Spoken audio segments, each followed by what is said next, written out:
This year, I completed 10,000 hours creating faceless content. I have videos that brought in millions of views and go viral, but then I published videos that completely failed. I always asked myself what the difference was between them, but I couldn't find out until recently. 10,000 hours is a prison.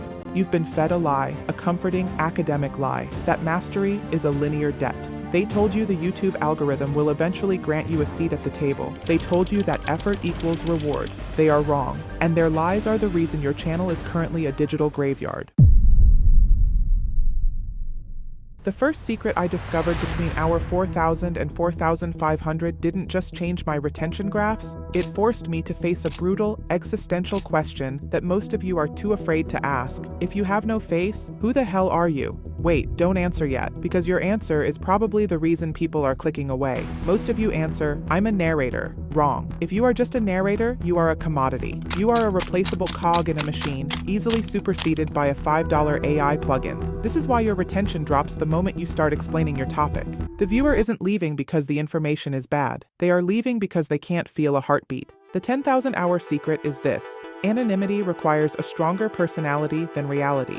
Think about the titans of the faceless world. You don't know the color of their eyes, the shape of their jaw, or the room they sit in, but you know their soul. You know their biting cynicism, their infectious excitement, or their cold, terrifying logic. You feel their presence even in the silence. Wait, how do you build a soul out of thin air? How do you create an identity when you are intentionally hiding? Before I reveal the soul mapping technique, you need to face the brutal truth about your visuals. You are currently using stock footage of people smiling at laptops and generic city skylines. You think you're being professional, you think you're being clean, but the viewer thinks you're a bot, and the algorithm treats you like digital spam. There is a specific visual trigger that forces the human brain to trust an invisible stranger. I discovered it accidentally during a failed experiment around hour 4,000. It's not about resolution or frame rates, it's about threat perception. To use it, you have to stop trying to look polished. You have to start looking dangerous. But dangerous visuals are useless if they are wrapped in a lie. And that leads us to the most expensive mistake you're currently making.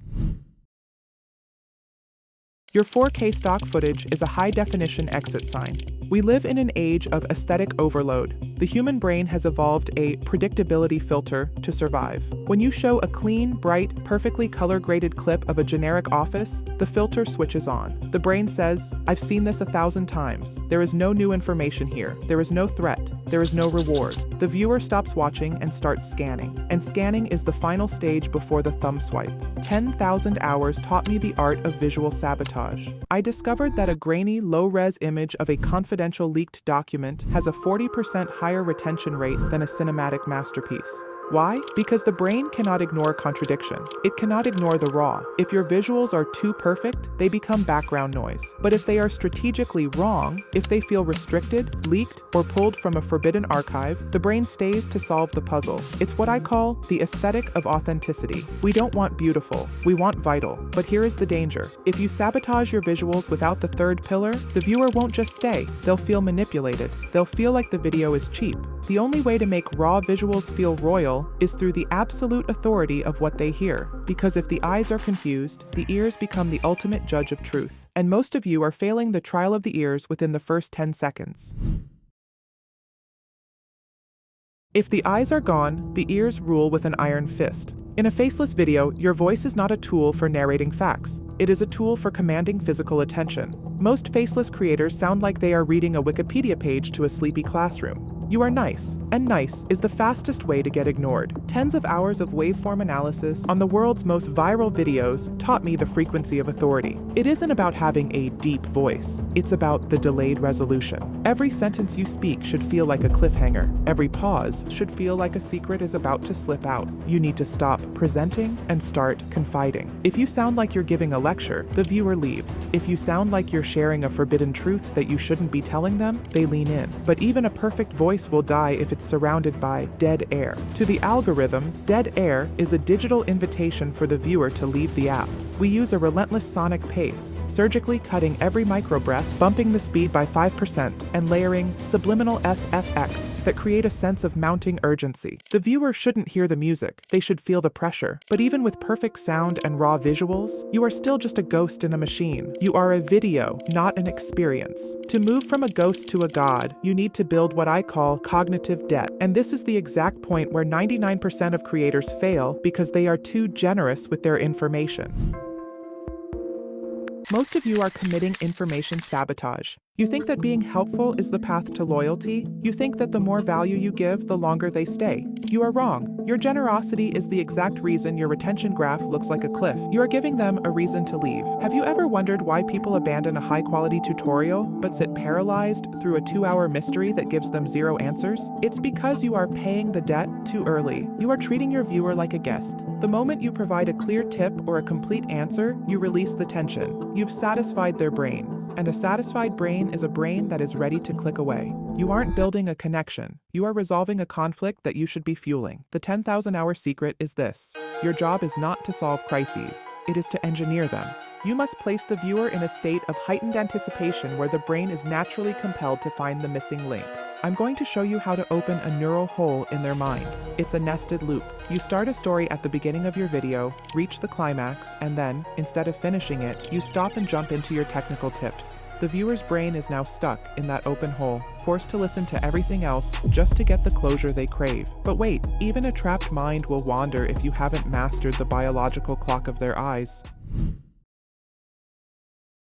There's a problem here.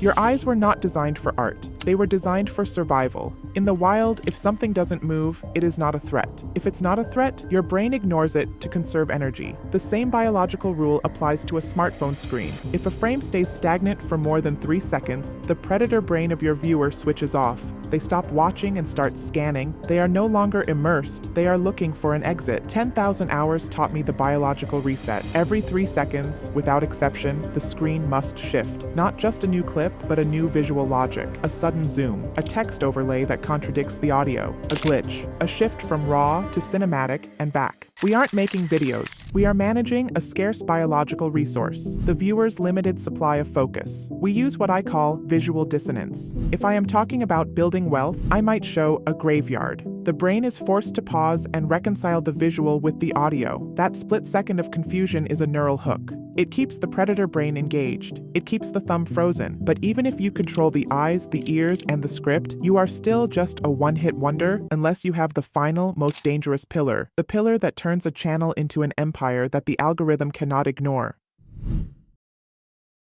The 10,000-hour journey leads to a dark, inescapable conclusion. Content is a commodity. Philosophy is a monopoly. Most faceless channels fail because they are about something. They are about history, or personal finance, or true crime. Those channels are a dime a dozen. They are replaceable. They are at the mercy of the next creator who has a better mic or a faster editor. The 1%, the empires that last for decades, are about a worldview. This is the shadow brand. You don't need a face to have a brand, but you do need an invisible identity. A lens through which your audience sees the world. A shadow brand is a consistent, uncompromising philosophy that makes the viewer feel like they are part of a secret society. You aren't just giving them facts, you are giving them a code to live by. You are giving them a way to feel superior to the average person who doesn't know what they know. This is why people subscribe. It's not for the information, they can get that anywhere. They subscribe for the association.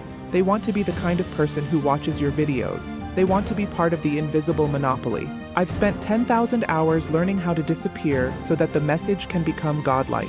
I've mastered the paradox of being a shroud that commands millions. You've just had a decade of viral failure, psychological warfare, and algorithmic mastery compressed into these minutes. You have the paradox, the lie, the anchor, the debt, the eye, and the monopoly.